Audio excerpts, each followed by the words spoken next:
చూద్దాం. 27వ తేదీన పరంపదించారు. మనిషి నిరంతరం విద్యార్థిగా ఉండాలి. జ్ఞానంతో నిండిన మనిషి ఈ విశ్వంలోనే శక్తివంతుడు అనే కళా మాటలను గుర్తు చేసుకుంటూ ఆయన ఆత్మకి శాంతి చేకూరాలని ఈ ముఖ్యమంత్రి గారు ప్రవేశ తీర్మానాన్ని మద్దతిస్తూ అందరం కొద్దిసేపు మౌనం పాటించాల్సింది కోరుతున్నాను.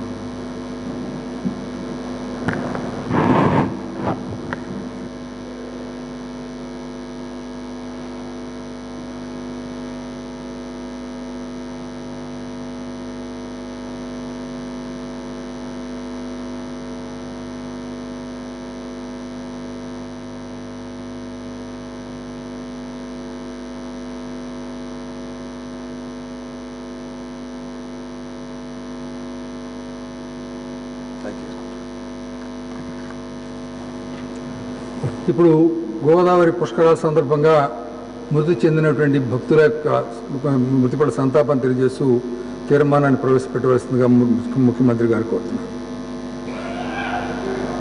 అధ్యక్ష